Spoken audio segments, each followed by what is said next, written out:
भाई जो गुरु वचन पे डट गए, कट गए फंद 84 के। भाई और बहनों, फिलहाल हम इसकी भूमिका में चल रहे हैं और 12 पेज तक केवल इसकी भूमिका चलेगी। इसलिए भूमिका में परमात्मा कबीर सागर में जो मिलावट कर दी गई है काल प्रेरणा से, कबीर पंथियों के माध्यम से, तो बहुत सारी जो मोटी मोटी बातें हैं परमात्मा केवल उन्हीं बातों का जिक्र करेंगे।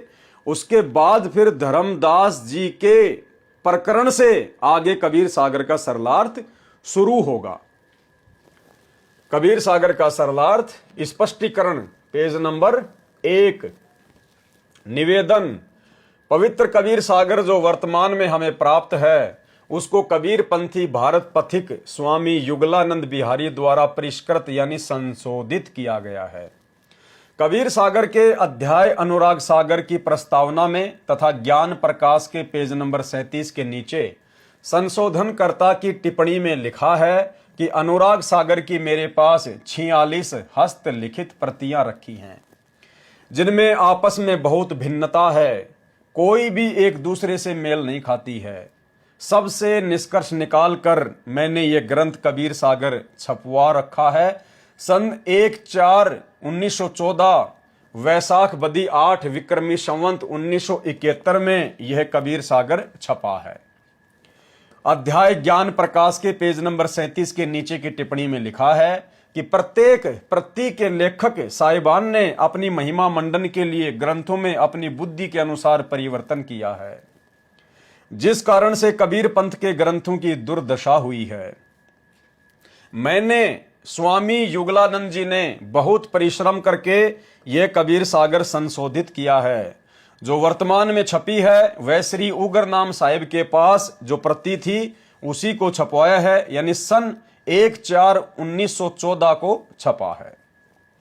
उपरोक्त प्रकरण से सिद्ध है कि कबीर सागर में ज्ञानहीन महंतों ने कुछ मिलावट या काट छांट की है, वह उनका अपना अज्ञान अनुभव था, परंतु सागर होने के कारण कबीर जी के ज्ञान को समाप्त नहीं कर पाए। बीच बीच में तथा कहीं पूरे अध्याय में सच्चाई शेष है। उसकी सत्यता संत गरीबदास जी गांव छुडानी जिला झज्जर हरियाणा वाले के सत्य ग्रंथ से होती है, जिसमें कोई काट छांट या मिलावट नहीं है। यानी आदरणीय गरीबदास जी महाराज जी ने अपना जो सदग्रंथ साहिब लिखा है उसमें कोई मिलावट नहीं है, कोई काट छांट नहीं है। अपने तत्व ज्ञान को पुनः मानव समाज को प्रदान करने के लिए परमेश्वर कबीर जी ने अपनी प्यारी आत्मा संत गरीबदास जी को संत धर्मदास जी की तरह सत्यलोक के दर्शन करवाकर उनमें यथार्थ आध्यात्मिक ज्ञान भर दिया था, जो संत गरीबदास जी ने परमेश्वर कबीर जी व उनकी संरचना तथा सत्यलोक को आंखों देखकर गवाह यानी विटनेस बनकर अमृतवाणी बोलकर लिखवाया है, जो दादू पंथी श्री गोपाल दास जी ने लिखा था, जिसकी हस्तलिखित कॉपी भी हमारे पास उपलब्ध है तथा प्रेस द्वारा छपा हुआ ग्रंथ भी है। उससे तुलना करके जो प्रकरण कबीर सागर में मिलता है वह मैंने सत्य माना है। कौन कह रहे हैं? गुरुदेव भगवान। उसी को आधार बनाकर सत्संग करता हूं तथा पुस्तकें भी बनाई हैं। कबीर सागर के सरलार्थ में यही आधार माना है। जहां जहां कबीर सागर में मिलावट की गई है उसको पुराने कबीर सागर तथा उपरोक्त परमाणु से ठीक किया है। कबीर सागर के प्रथम अध्याय का नाम है ज्ञान सागर। कबीर सागर के सबसे पहले अध्याय का क्या नाम है?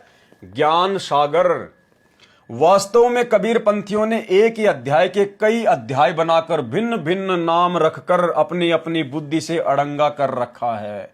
वर्तमान कबीर सागर में कुल 40 अध्याय हैं, जिनके नाम हैं ज्ञान सागर, अनुराग सागर, अंबु सागर, विवेक सागर, सर्वज्ञ सागर, ज्ञान प्रकाश, अमर सिंह बोध, वीर सिंह बोध, भोपाल बोध, जगजीवन बोध, गरुड़ बोध, हनुमान बोध, लक्ष्मण बोध, मोहम्मद बोध, काफिर बोध, सुल्तान बोध, निरंजन बोध, ज्ञान बोध, भवतारण बोध, मुक्ति बोध, चौका बोध, कबीर वाणी, करम बोध,